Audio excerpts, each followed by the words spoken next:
Hi, Sonal. So nice to have you here. Wonderful to be on with you. Thank you for the invitation.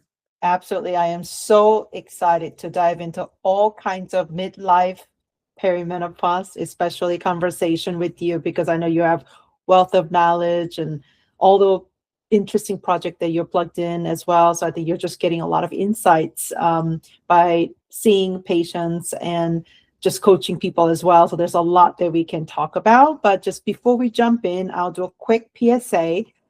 This is a webinar brought to you by NNABI. NNABI is a company dedicated to support women in perimenopause specifically. We have a doctor-formulated botanical solution. And, we are very much education first company because we know that perimenopause is one of those things that's very natural. It's not a disease, but many women just don't know about it. So we are very much committed to bring the education forward so that, this company that's founded by two women in perimenopause, we know exactly what type of journey that we're going through, all of us, and we want to be more helpful and bring more clarity and accessible information and talking to experts like Sonal today so that we are bringing some insights and fact-checking things as well, and also just perspective so that you can really take control of your body. All the things that we're going to talk about today is not a medical advice, so there will be components that you hear about and highly encourage that talk to your doctors. We're also going to be sharing Dr. Sonal's contact information, so you can reach out to her as well.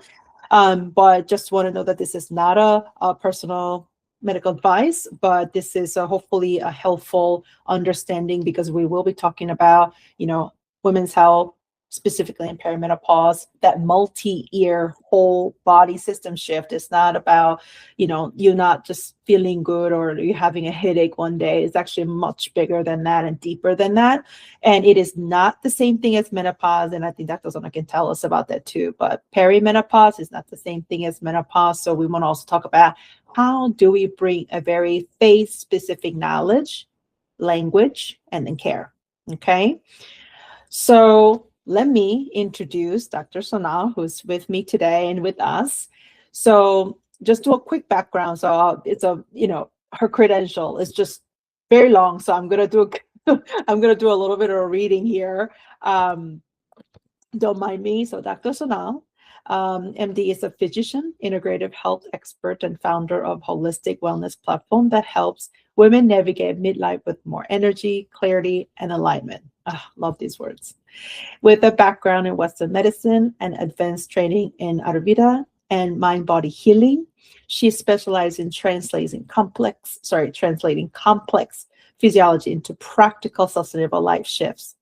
After 2 decades in traditional healthcare leadership, Dr. Bhatia now focuses on supporting women through perimenopause and midlife transitions by addressing the nervous system, stress physiology, and daily rhythms that influence long-term vitality. Her work bridges science and ancient wisdom to help women move from burnout and depletion towards intentional, resilient living. She is known for her grounded, compassionate approach and her philosophy of living forward, as viewed in her recent TED Talk, supporting women in building lives that work with biology, not against it, that work for her biology, not against it. So welcome again. Thank you. Would love to dive into this platform, Living Forward. I'm loving this. So why don't you tell us a bit more about this Living Forward? What does that mean to you? And what does that mean, especially in context of midlife? Yeah. Thank you for referencing my TED Talk because I think that has been my own personal journey and what I wanted to share with. And so to me, the whole phrase of living forward is aligning with your current biology, really understanding who you are, what are your values, what do you stand up for, and then making choices based on who you are now, not who you used to be, because that was a different phase. In Ayurveda, we go through phases in our life. We're in Pitta phase, which is fiery, which is go-getting. We got to go get a career, go finish our degrees, get married, have kids.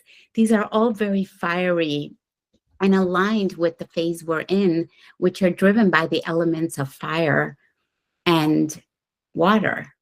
But when you go into Vata phase, which is when perimenopause and menopause start, that is now a very different phase. It's airy and also water. So we're starting to explore very different elements in our body, and it happens to every single woman. No woman is exempt. And so understanding that that is a phase and how we grasp with it is what living forward is all about. And for those who are curious about this particular TED Talk, you can easily find her on YouTube. I definitely watched it, and it was so inspiring. So highly recommend that. So thank you for explaining living forward. So let's just get inside of women's head here in perimenopause. Can you walk me through what is happening in her? It's exactly what you said. She doesn't quite feel like herself. We hear that quite often. If you don't mind just kind of taking a let's like unpack her brain a little bit and her body. What is happening and what is she fighting? And against the identity, but from a physical, mental, what do you see? So, what's happening is there's tension, right? We as women go through a phase where we now know what are our roles, expectations in society. We're moms, we're in work spaces, we're spouses. We really have a very clearly defined role and expectation. And it's exactly the phase of our 30s, 20s, 30s, 40s. But when we're hitting into midlife, and midlife is a very arbitrary number. Everybody goes through it at a very different stage. So it doesn't, I have clients who are in their early 40s, and it really is beautiful to see them navigate this understanding, being honest with themselves, and getting through that tension that I'm talking about, because there's this sense that you have that there's new boundaries, a new pace, and maybe new priorities. So when you said yes to everything before, all of a sudden you're now wanting to say yes, but you're thinking, but that's my expectation. That's the expectation of the world. You're no longer honoring the stage of life you're in. And that disconnect is what women start to grapple with. And that is that tension that they're feeling inside. And when we talk about what does perimenopause really feel like, it is an identity shift. It's, yeah, physically. We'll talk about all the hormonal changes that are going on and what you feel inside. But the one thing no one recognizes is that when you're going through perimenopause, you're starting to shift who you are, not to a totally different person, but who you really were always, that you had layers of roles and expectations placed around it. And I've written an article about how you just have to remove your cloak. It's removing those cloaks that you put on. I got a degree. What? There's my cloak. I got a job. There's another cloak. I got promoted. Another one. I got married. I got 2 kids. All of these heavy cloaks have taken away from who we are. And what happens during this beautiful phase is that we start to just take them off and say, okay, all these hormonal changes of mood, energy, how you're thinking, how you're tolerating stress in your life, they're really ways to de-layer ourselves so that we can suddenly become our authentic versions. No, I love that. In fact, I actually, the one of the things that you said earlier about saying no, saying yes, saying no. So I actually recently made a content about one of the many things that I love about perimenopause. As much there are many things that we don't like about perimenopause, and I definitely have the list. But one thing that I do appreciate is being able to say no without feeling so guilty about it. And I think when you're saying yes to everything, then you're not creating space. But when you say no, then you are actually saying yes to some things that you really want. And I think that's a really good reminder for us. So, you talked about stress, and I think, when you think about when perimenopause happens, which is like 30s and 40s and sort of higher earning years, likely to be in the job, corporate ladder, promotion, or starting your own business or practice. So there's a lot happening during peri stage, I should say. So there's a lot of stress comes with it. And I think oftentimes there's a misunderstanding that Is it a hormone? Is it a perimenopause? Is it a just me stressed out? So can we talk about stress? It's Yeah. always in us, but feels like in perimenopause, it becomes such a force, and that could really break us down. And we'd love to just understand, like, why is it that stress feels harder during this stage? Yeah. Yeah. And you know what? Stress is a big, big word. It is out there. But I don't know if people truly believe that they're stressed. You know, they Oh. yeah. I think people have recognized stress as normal, and then they don't recognize what stress is. So here's what's happening during perimenopause. Estrogen and progesterone, they're fluctuating. They're obviously estrogen is dipping as we go from perimenopause all the way to menopause, right? But when these levels start to fluctuate, our stress buffer, the capacity for us to take on the stress and accept it, is reduced. So the threshold has gone down. What that means is that our nervous system becomes even more reactive to the stress. So while we could manage staying up all night and pulling an all-nighter for school, like I did that in med school, I did all the nights that I was up in residency taking care of patients in the hospital setting. All those were very high stress capacity. I was able to do it. Everyone was able to do it in our early age because we had estrogen and progesterone to protect us. When the woman starts to go through perimenopause into menopause, those levels are down now, and she can't handle that level of stress. It needs to come down. But the threshold has come down and she's even more reactive. You feel it. It's like, hey, I could handle all this. I could go through a night without sleeping. I could handle 1,000 projects at a time. And now, why am I not able to do it? So, that hormonal shift that's happening with our menopausal hormones starting to go down and the cortisol that we have adapted to. We are constantly in a stress situation with cortisol, right?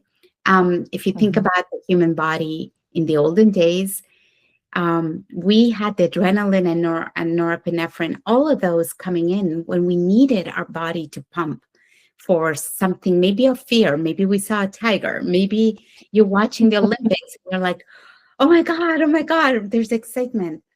That raises your cortisol level and your body adapts to it and adapts to that stress.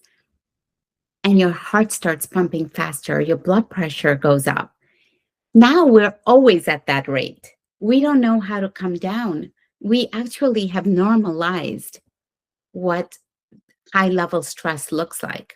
And I'll give you an example. I had a colleague at work who landed in the hospital into an adrenal insufficiency. What is that? That is when your organs can no longer produce enough of the hormones needed to reduce the cortisol because Oh, she was at a high level every single day, waking up and working and going until her body just said, no, thank you. wow. And that's when she realized I need to start doing something to reduce my stress levels every single day and not just when I ended up in the hospital. Hmm. It's funny because just yesterday I had a situation where my colleague actually had to take afternoon off because her blood pressure somehow just went up like crazy. She ended up going to see her doctor like urgently. And now she's gonna be on a blood pressure medication. And I was saying, have you done anything natural? And we'll talk about sort of what are the ways that we Yeah, can manage ourselves. And so I think she's gonna just put herself on a medication. I think this is something also what happens when something happens, you seek medical help, and there are many things that you could do, that cortisol level management and things like that, but sometimes you just get to that, like, take this and hopefully it will fix it. And I think perimenopause, it doesn't happen like this, unfortunately. So our no, bodies changed, we have to follow different system, and this is where I think perimenopause is very tricky. yeah, Is there a difference between just stress and chronic stress? yeah. So stress is a brief period of time. There is a trigger, your body goes into a stress event and then it can come back down. So if you were to plug someone, put in a probe and look at their cortisol levels, you would see it go up and then go back down, back to baseline. Chronic stress is it goes up and it's staying in different wavelengths at the top and never has an opportunity to come to baseline. You know, okay, so we're not walking around with probes, right? Like nobody's walking around in New York City saying, oh, I got a probe, my cortisol just went up. There's no Apple Watch mechanism to tell you your stress levels up, although the Aura Ring now does that in different ways. But if you want to think about yourself as an individual, you know that feeling of I'm wired but tired? That Yes. wired but tired. Guilty. I've had such a long day of so much work and now That's I can't right. go to sleep. And so you Oh, can't fall asleep. And then once you fall asleep, you're waking up at that 2 to 2:30 zone and then you have poor sleep. Then what happens? You're irritable. Your brain is foggy. You're like, oh my God, what was I going to do? What was I going to do? I knew I had this to-do list. Where did I put it? You're having energy crashes during the day. That is telling you your stress level's very high. That's your intuitive body telling you, you got to slow down. That feeling of, I need more recovery from what was my daily routine. I used to be able to do all this, and now I just can't. These are all silent whispers of the body telling you you're in chronic stress. Red, red, red, red, red. And I equate this. I don't know if you've read my article, but I write a lot about an energy bank. So we all put money in a bank, Yeah. and we like to see it grow. Similarly, we have an energy bank, and we want to keep the energy at a high level. When we keep depleting ourselves and we're in red, there's zero energy left in that bank. How can you possibly have a good mental alertness? How can you possibly show up at work? How can you show up for your kids, for your spouse, for your friends? And what about yourself? Did you notice I left myself at the end? Because Right. what women do. There is no self at the beginning of that list. It's everybody else. And then you crash and then you can't sleep at night. That is the definition of chronic stress. That is just so me. And when you're describing, I feel like, oh my God, that is me. And I think we are all trying to make conscious effort to rest, because when you're tired, you're supposed to rest, right? But I feel like in perimenopause, even if you do the things to rest yourself, it just doesn't feel the same. And why is that? Why is this traditional rest doesn't quite feel the same in this phase that we're in called perimenopause? Yeah. Before I answer that, I wanted to talk about that just give you a definition of perimenopause for our audience. Because perimenopause is the 5 to 10 years of hormonal transition that starts before menopause. And this is where your estrogen and progesterones are fluctuating, and they're affecting your brain, your digestive and metabolism, your mood, and the resilience of your stress. That's a lot of impact. That's in essence, it's your whole body, but it's starting 5 to 10 years before menopause. So it could happen in your late 30s. It could happen in your early 40s, mid 40s, late 40s, right? And so this is reality. And when women are saying, I'm not getting enough rest, it's because they got used to having rest of, I can go to bed at 12 or 1 after I do this presentation, wake up at 6, go to the gym, and then go take care of my kids and then go do all that. Their definition of stress, of rest, hasn't changed in light of perimenopause.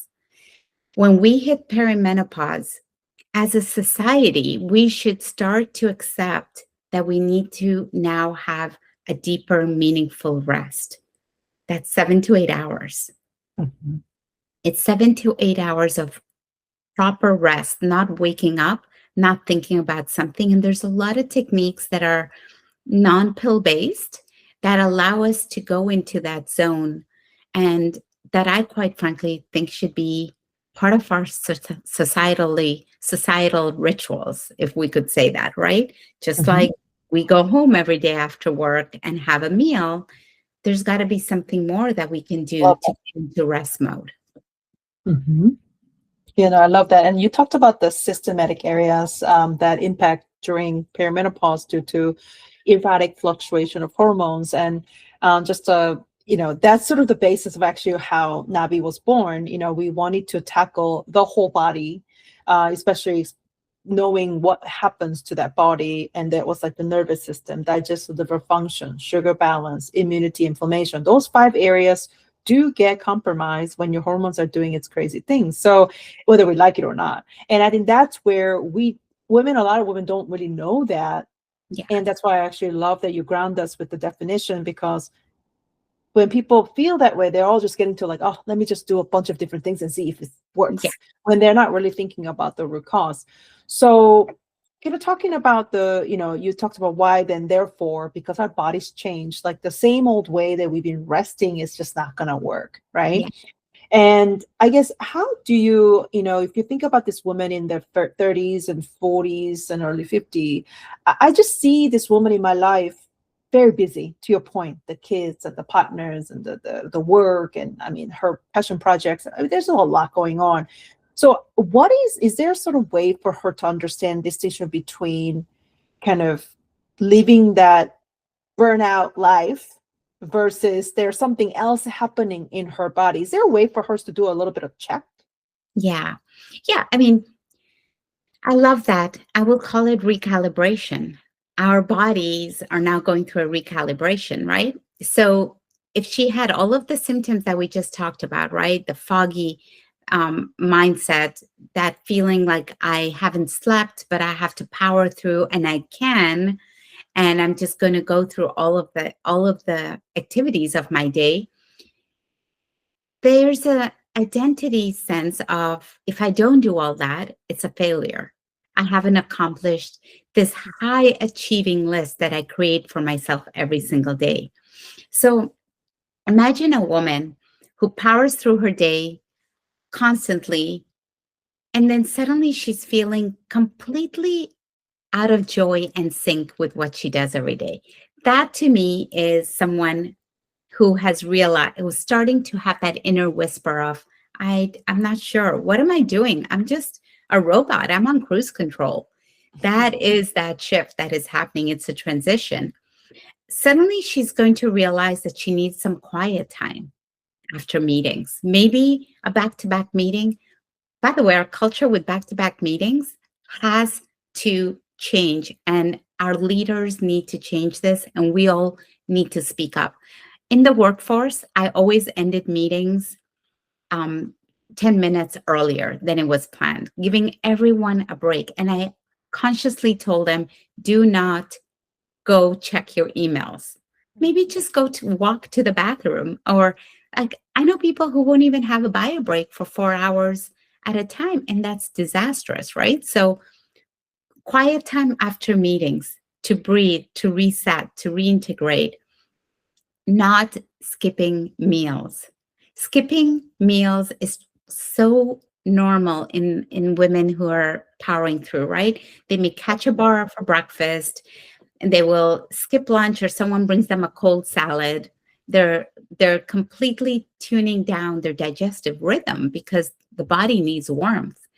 And maybe at night she's having a meal for dinner with clients, or maybe at home she's rushed because she has to get on more meetings or a call. Skipping meals is not tolerable by the woman in perimenopause. 3 solid meals that are built in with protein in each meal are critical so that the body's hormones don't keep shifting. You're telling your body you're safe when you eat a meal. You're telling your body you're safe when you rest. And that feeling of I'm wired and exhausted at night, that's the nervous system saying, please, please, please give us a new rhythm. We can't do your rhythm anymore.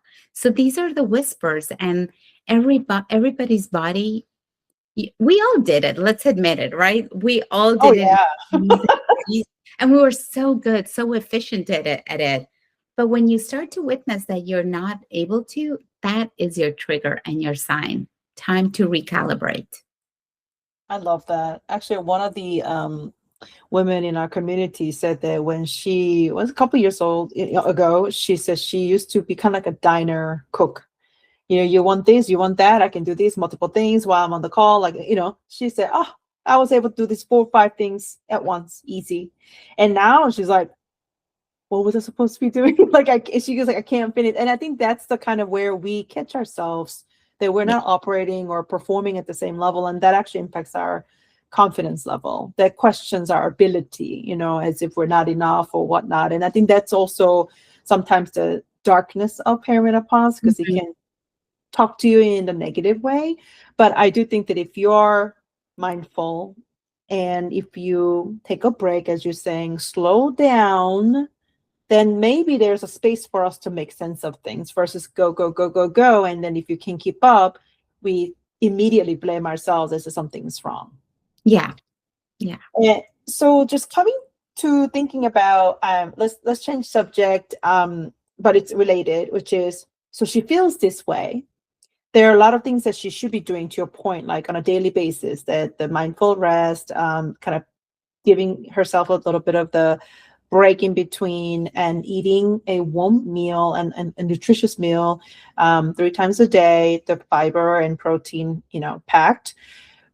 What other things that can she do? I know, just talk about kind of like supplementation, or there's some other, in addition to lifestyle adjustment, what are some of the ways that she can help herself? And I want to talk specific about how does a plant-based support, like plant-based solutions or supplementation, could help her during perimenopause.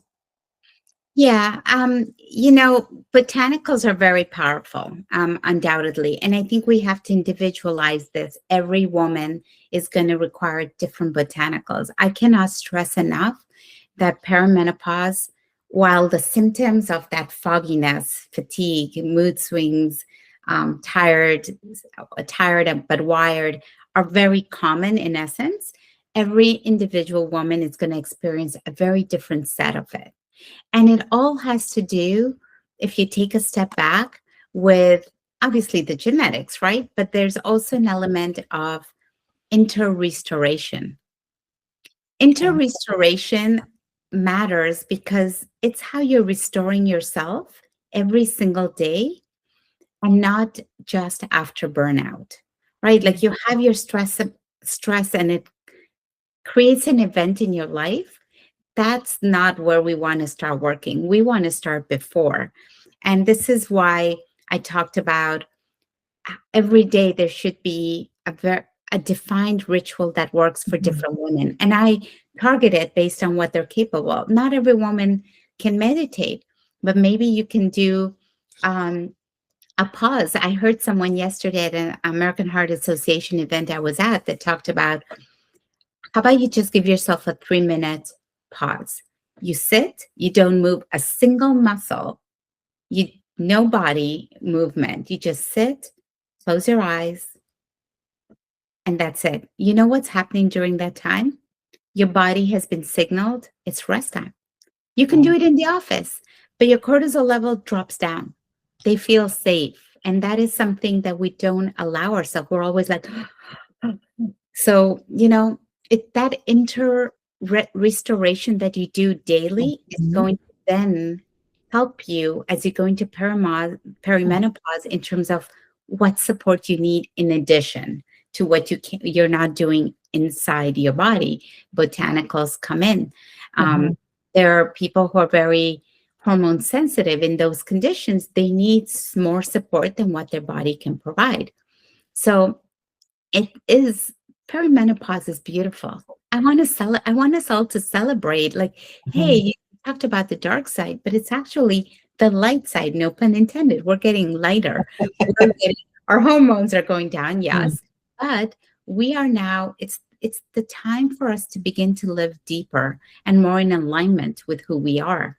So adaptogens and botanicals, you'll see a lot of people now talking about adaptogens, right? Ashwagandha is one of them, and it's included in many different modalities. Chocolates with adaptogens now exist, but they help regulate those underlying systems. Like we talked about the nervous system, they Mhm. help down your chronic stress. They help the stress axis response. The blood sugars are so important because often when we wake up at 2 in the morning, it could be a blood sugar spike. That Mhm. alcohol we had, that wine that we had the night that we thought is not going to hurt us, that's a sugar spike at 2 in the morning that wakes us up, right? Inflammation. Oh, Inflammation is so critical. Botanicals and adaptogens can help support inflammation because now when estrogen doesn't have that protectiveness around our heart and our blood pressure and our inflammation, we're all up for grabs now. And so these botanicals can even help us in that situation. So we're not targeting a single system, right? We're not saying, okay, let's focus on sleep. Oh, your mood is off. Let's figure out what we're going to give you for mood, or maybe you're going through depression. No, we have to look at the woman as a whole and recognize that perimenopause is real and you don't treat a symptom. You're actually going back to the root cause of perimenopause and giving them what they need. I love that because at this stage, it's complicated. There's too many things we need to think about. But really, when we get down to the root cause, then we can actually solve the right problem. So thank you for emphasizing that. There are way too many people and there are way too many businesses out there. They're really targeting this like one-off relief. Not saying they're not helpful at all. It's just that if we're not treating the whole body in Peri, then there will be way too many things we may have to do to keep busy. So maybe we feel like we're doing something, but they may not all add up because we're not really getting down to the right problem. One thing I love about your practice is the sort of the East meets West, when it comes to approaching the best of the both worlds. So would love to hear a bit more about how does this East meets West can be helpful when it comes to helping our body in perimenopause.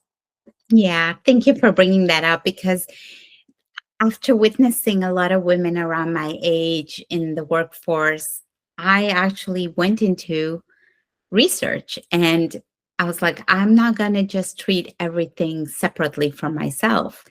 I discovered Ayurveda, which is an Eastern medicine. And as a physician, I'm very well trained in the Western society. What I realized is when you bridge both, when you combine Eastern medicine and understand the root cause of what you're going through and bridge it with Western medicine, where we're so lucky to live in an era where we have such modern medicine and technology. Undoubtedly, we have increased longevity. Having said that, Western medicine is helping with treatment. So if you have a symptom, we're going to give you the band aid for it. Beautiful. But what about understanding your body and what is its root cause? What is your constitution? In Ayurveda, you have different constitutions. And when you know what you are, you're very likely to know exactly how to address a problem that shows up before it becomes a problem that requires medicine.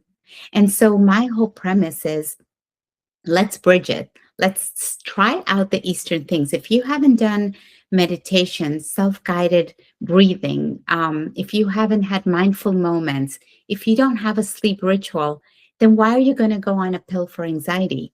Before that, you've got to try the Eastern tools. And then when they haven't worked for you, then let's bring on something else or in combination. Often I have people who are taking blood pressure medication and then I add on the Eastern tools while they're being taken care of their physician. And before you know it, their dosages are being reduced because their body is learning to adapt to its own rhythm. And that is what I propose in the East meets West mindset.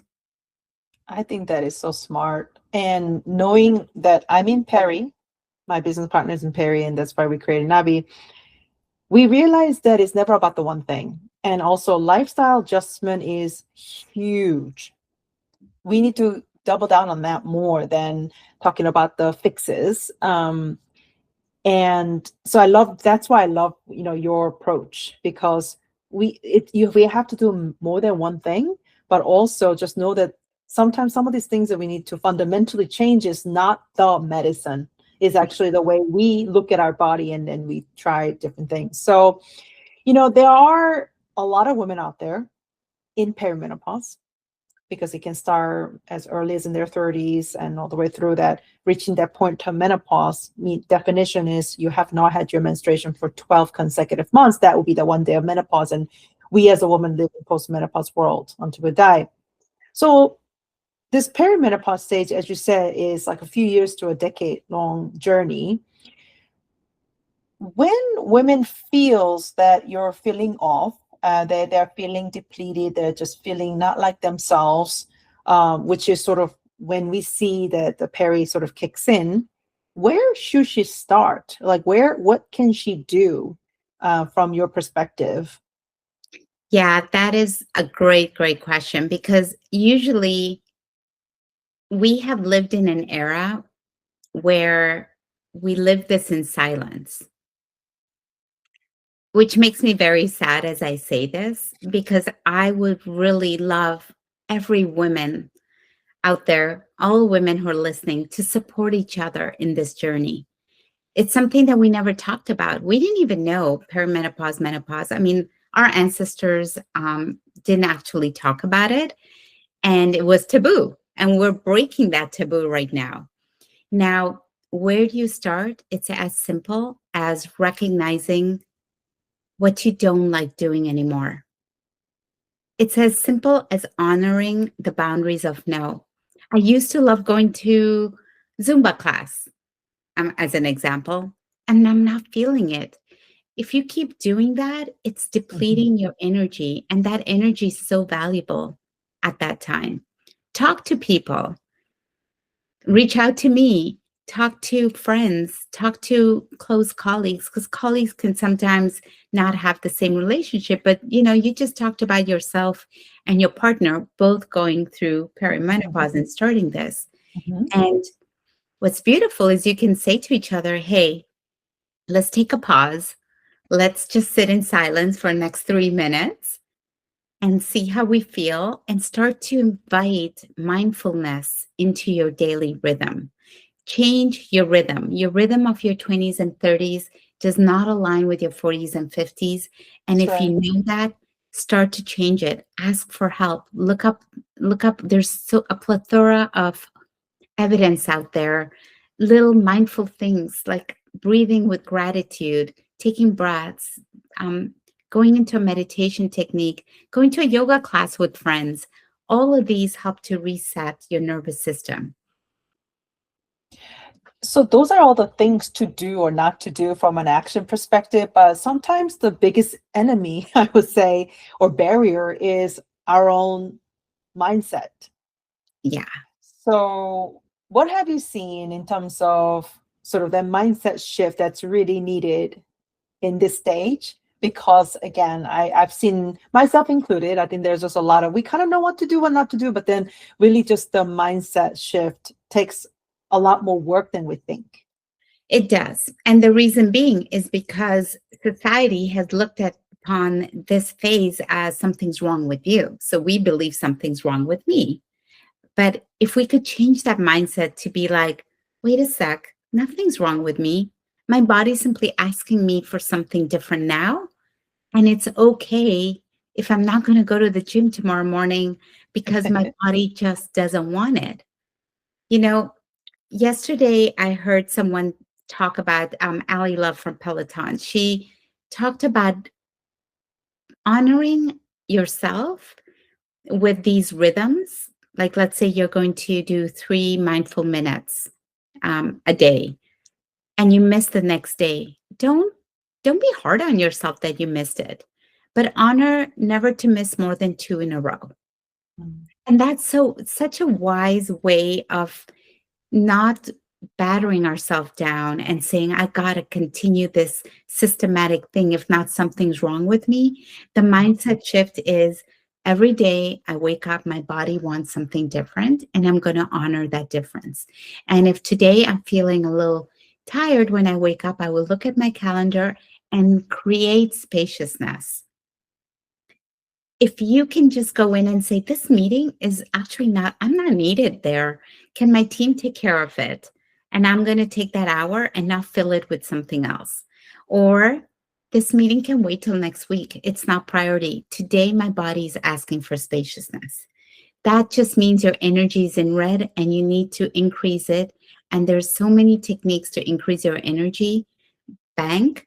But the first one is by saying no to your calendar being overbooked and saying no to the social commitments in the Mhm. evening, back to back to back. It's okay if you're going to have a social life, but can you be out every night? Absolutely not. The perimenopause woman doesn't want to be out every night. So Right. say no, right? Say no. At one time, I went out like before some work events, like 3 nights in a row. My goodness, I think I needed like a week and a half to recover. So I think that's kind of where like you have to listen to your body for sure. And I think that what, as I was listening to what you're saying, a bit of that like whole hustle culture, I think there is a growing conversation about canceling that. But Yes, there's a still in a corporate world, there's a lot of still the acknowledgement, yeah. And oh, you got up at expectation. 5 a.m. and you went to the gym and then you send kids to school and then you show up and you're mastering all and then and you come home, you do dinner and then put kids to bed and then you're on again. And I think there's all these things, and I think there's a thankfully growing conversation of canceling that and not honoring that anymore.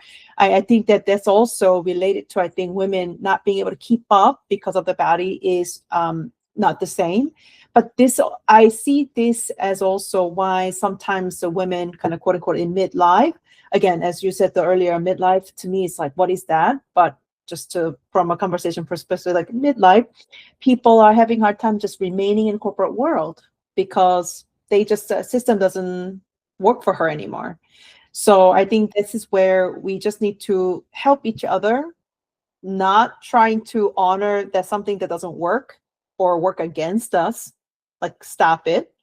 We have to change the conversation. And I think we are the ones who need to do that, right? Oh my God. What you've said is just like, I'm getting chills of it because, women have to pay it forward. Women at higher levels in corporate America and in where we see, we need to pay it forward with the women that are rising into these roles because we know what we've gone through. We shouldn't hide behind this perfection cloak. That is the cloak that needs to just, can we just burn that? Because that hustle culture is perfectionism. And going through perimenopause is about honoring your body as who you are, and there's nothing perfect about it. There should be no perfect, because then when there's perfection, it's personal failure. And when you think about our age group, and you're saying everyone is leaving Mhm.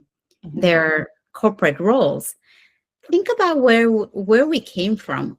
Our just think about the moms, right? All of our Mhm. moms, many of them didn't work. In the era that they did, they in the 70s, 80s, 90s, or either teachers or nurses.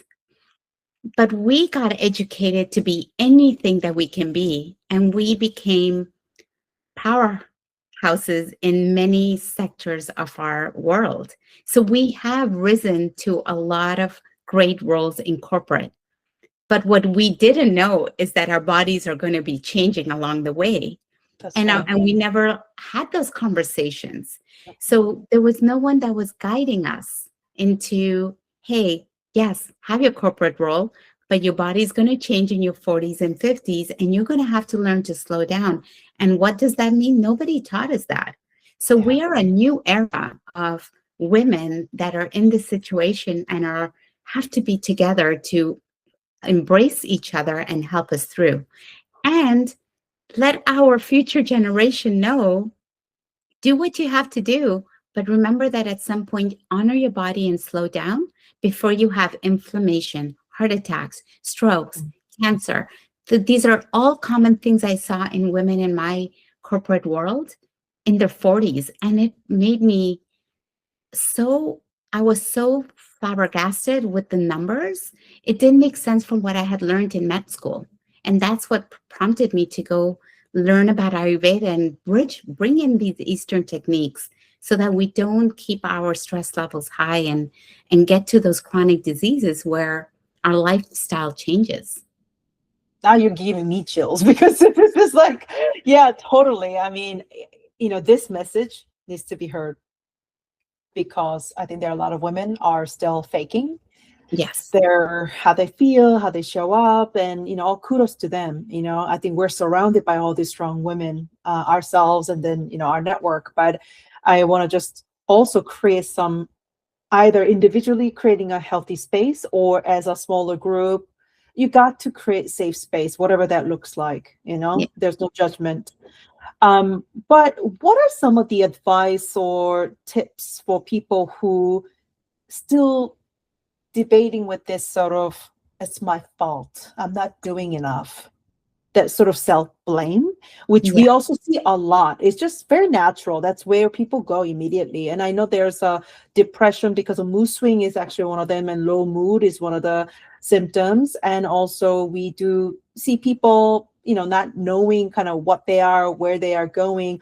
All of that combined, I think they're diagnosed as they're depressed.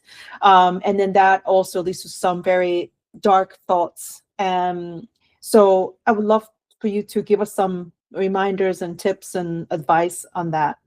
Yeah. And, women go through a lot of self blame because of the expectations that they put on themselves and then what society put on us. And I think this is really increasing awareness that what's changing is not the system itself. There's no system to blame. It is the physiological system within us that is shifting. And what is required now is a new sense of rhythm. And even the depression comes from stagnated energy within us. We're sitting all day. We wake up, we do whatever, and then we go sit, sit, sit, and sit. And then we haven't expended that energy or moved it through the chakra system. That's like a whole other podcast we can do talking about it, right? Uh-huh. But creating new rhythms is what is required. It's not about I need more willpower to do more, more, more. It's shifting, just slight shifts. Slight shifts is what I teach my clients, right? I'm not here to bring them so much new stuff that they feel lost. I take what they're already doing and saying, do all these have to happen? And the moment you start to go silent, you start to recognize what you really want. Because in the busy, you're only reacting to the world. But where you really recognize who you are is the ability to sit and sip a cup of tea or coffee in the morning and listen to your surroundings. Listen to those birds chirping or the snow falling or witness that. But then you actually start to listen to who you really are. And that's when you start to recognize what you don't want. I don't want to have 3 nights out. I'll go out one night, but then the next 2 nights I'm staying in and I'm honoring my rhythm and I'm giving myself self-care. These are things that allow me to keep my mind healthy as well as your gut. The mind and the gut are connected. If your gut is not That's healthy so because you're true. not eating well, you're going to have depression. It's linked. There's so much data showing the mind gut axis and how they're connected. Keeping your gut healthy leads to your mind. And when I work with my clients, I start with the gut. I'm like, I know you have a plethora of things we need to talk. We're going to work for the first week on your gut. And then we're going to see how everything else shapes up. And it's interrelated. It's completely interrelated. It's all connected for sure. And that's what we believe in NNABI as well. So, I mean, this has been, we can go on and talk about so many different things, but this was deep, very rich. And thank you so much for your input. How can we learn more about what you're working on? How can people reach out to you? Tell us. Yeah, well, my website, sonalbhatia.com. My first name, my last name.com. My website has everything about what I do. I give free recipes. There's a free e-book for Ayurveda in there. I also just launched an digital course. It's a 14-day course. It's called Inner Restoration. And it's 1 week on mind, 1 week on body. And every day, short snippets, because I know we don't have time. So everything is at least like 5 minutes a day of something that I want you to focus on that day, whether it's mind or body. And the idea is that by the end of the 14 days, you're going to have a number of tools that you can utilize to work on your mental or your body issues, like all of the tools I've talked about to help us restore ourselves in this perimenopause phase. The beauty of it is that you don't have to do all of them, but you are going to take on 2 or 3 favorite things. It could be the breathing technique that I provide you to do during a meeting so that you're not reactive to someone's comment because our hormones are going down. We're going to be reactive, right? So it's a 14-day course. It's done at your pace, 1 day each day. It's on my website as well. It's under offerings. But for all of our audience, I would love to offer a 20% discount. Just use Sonal 20, SONAL 20. Amazing. Thank you. SONAL 20. And check out the latest course, e-program, Inner Restoration. I mean, even the words are just very sound beautiful. It calms me down. So thank you. And for creating this program that is, we all need to probably visit. Closing remarks. What are some departing words for women in perimenopause right now? Well, before I do that, I would like us to take a deep breath because this way our entire audience is doing that. Yes. So just breathe in, hold for 4, 2, 3, 4. Breathe out for 4, 1, 2, 3, 4, and hold it for 1, 2, 3, 4. And open your eyes. Did you feel the difference? It's going to sound cheesy, but I feel like I just went to a different place. Exactly. Yeah. And it only took 16 seconds, 10 seconds at the most. So what I want to invite everyone to do is recognize that perimenopause isn't the end of who we were at some point. It's actually the beginning of being able to live in deeper alignment with who we are. And that is beautiful. It's something to celebrate. We should have a party about this, probably with tea and meditation. But it's not a pause. It's simply a transition and a powerful shift that we're going towards. So I invite everyone to live forward and listen. Listen to your body. Stop pushing. Take a pause. Take a deep breath and really honor what you want to do and say no to what you no longer want to do because that's no longer aligned with you. Amazing. Thank you so very much. You gave us a lot. You gave me a lot to reflect and also try. So really grateful. And hopefully that people who are listening to this can try definitely breathing exercise and many more things. But hopefully we all going to be navigating perimenopause like a pro. Because whether we like it or not, this is something that we all go through. Yes. So thank you so much. And we hope to, learn more about all the great work that you'll be doing more and more. Thank you.